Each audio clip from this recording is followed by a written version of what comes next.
Hi friends, welcome to Sukanya kitchen. ನಾನು ಇವತ್ತೊಂದು ಸಿಂಪಲ್ಲಾಗಿ ನಿಪ್ಪಟ್ಟು ಅನ್ನೋದು ಹೇಗೆ ಮಾಡೋದು ಅಂತ ತಿಳಿಸ್ಕೊಡ್ತೀನಿ. ಇದಕ್ಕೆ ಒಂದು ಅಗಲವಾಗಿರೋ ಬೌಲ್ಗೆ ನಾನು 2 ಕಪ್ ಆಗೋಷ್ಟು ಅಕ್ಕಿ ಹಿಟ್ಟು ಅನ್ನೋದು ತೊಗೊಂಡಿದ್ದೀನಿ.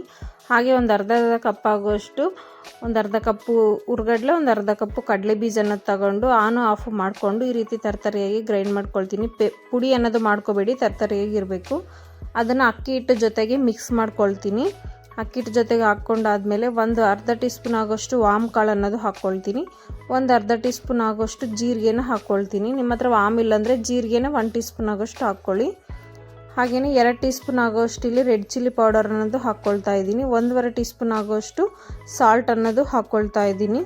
ನೀವು ರೆಡ್ ಚಿಲ್ಲಿ ಪೌಡರ್ ಬೇಡ ಅನಿಸಿದರೆ ರೆಡ್ ಚಿಲ್ಲಿ ಇರುತ್ತಲ್ಲ, ಅದನ್ನು ಗ್ರೈಂಡ್ ಮಾಡ್ಕೊಂಡು ಸಮೇತ ಹಾಕ್ಕೋಬೋದು. ಈಗ ಹಂಗೇ ಸ್ವಲ್ಪ ಗರಂ ಮಸಾಲ ಅನ್ನೋದು ಹಾಕ್ಕೊಳ್ತಾ ಇದ್ದೀನಿ. ಇದನ್ನ ಆಪ್ಷನಲ್, ಬೇಕಂದರೆ ಹಾಕ್ಕೊಳ್ಳಿ, ಬೇಡ ಅಂದರೆ ಸ್ಕಿಪ್ ಮಾಡ್ಕೊಳ್ಳಿ.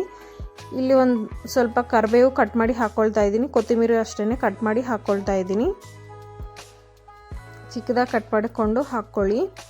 ಈಗ ಇದಕ್ಕೆ ನಾನು ಬಿಳಿ ಎಳ್ಳು ಬರುತ್ತಲ್ಲ, ಅದನ್ನು ಹಾಕ್ಕೊಳ್ತಾ ಇದ್ದೀನಿ. ಒಂದು 3 ಟೀ ಸ್ಪೂನ್ ಆಗೋಷ್ಟು. ನೀವು ಬೇಕಂದರೆ ಸ್ವಲ್ಪ ಜಾಸ್ತಿನೇ ಹಾಕ್ಕೋಬೋದು, ಟೇಸ್ಟ್ ಚೆನ್ನಾಗಿರುತ್ತೆ.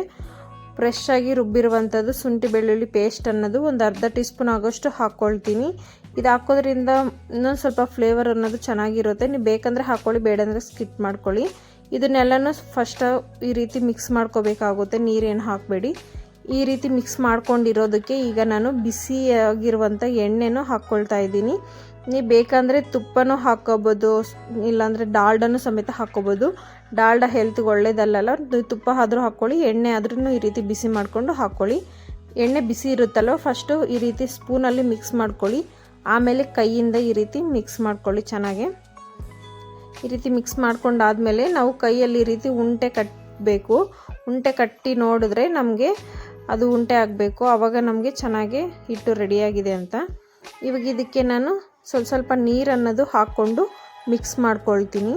ಇದನ್ನು ಯಾವ ರೀತಿ ಮಿಕ್ಸ್ ಮಾಡ್ಕೋಬೇಕಂದ್ರೆ ಚಪಾತಿ ಹಿಟ್ಟು ಇರುತ್ತಲ್ಲ, ಆ ರೀತಿ ಮಿಕ್ಸ್ ಮಾಡ್ಕೋಬೇಕು. ಸ್ವಲ್ಪ ಗಟ್ಟಿಯಾಗೂ ಮಿಕ್ಸ್ ಮಾಡ್ಕೋಬೇಡಿ, ಹಾಗಂತ ತೆಳುವಾಗೂ ಮಿಕ್ಸ್ ಮಾಡ್ಕೋಬೇಡಿ. ನೋಡ್ತಿದ್ರಲ್ಲ, ಈ ರೀತಿ ಮಿಕ್ಸ್ ಮಾಡ್ಕೋಬೇಕಾಗುತ್ತೆ.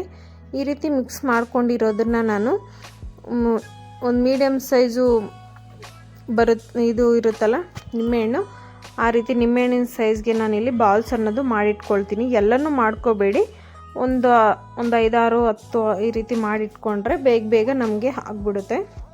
ಈ ರೀತಿ ಮಾಡಿರೋದನ್ನ ನಾವು ಚಪಾತಿ ಮಾಡೋದಿರುತ್ತಲ್ಲ, ಅದ್ರ ಮೇಲೆಗಡೆ ನಾನು ವೈಟ್ದೊಂದು ಕವರ್ ಅನ್ನೋದು ಹಾಕ್ಕೊಂಡಿದ್ದೀನಿ. ಅದಕ್ಕೆ 2 ಕಡೆಗೂ ಎಣ್ಣೆನೂ ಸ್ವಲ್ಪ ಅಪ್ಲೈ ಮಾಡಿಕೊಂಡು, ಎಣ್ಣೆ ಅಪ್ಲೈ ಮಾಡಿರೋ ಜಾಗದಲ್ಲಿ ನಾನು ಒಂದು ಬಾಲ್ ಇಟ್ಬಿಟ್ಟು ಹಿಟ್ಟಿಂದು ಇವಾಗ ಈ ರೀತಿ ಪ್ರೆಶ್ ಮಾಡ್ಕೊಳ್ತೀನಿ. ಈ ರೀತಿದೊಂದು ತಗೊಂಡು, ನಿಮ್ಮ ಹತ್ರ ಈ ರೀತಿ ಏನಾದರೂ ಇಲ್ಲಾಂದರೆ ಗ್ಲಾಸ್ ಬರುತ್ತಲ್ಲ, ಅದರಲ್ಲೂ ಸಮೇತ ನೀವು ಈ ರೀತಿ ನೀವು ಪ್ರೆಶ್ ಮಾಡ್ಕೋಬೋದು ನೀಟಾಗಿ. ನೋಡಿ, ಇಲ್ಲಾಂದರೆ ನೀವು ಪ್ರೆಶ್ಶಿಂಗ್ದು ಇರುತ್ತಲ್ಲ, ಅದರಲ್ಲೂ ಸಮೇತ ನೀವು ಪ್ರೆಶ್ ಮಾಡ್ಕೋಬೋದು.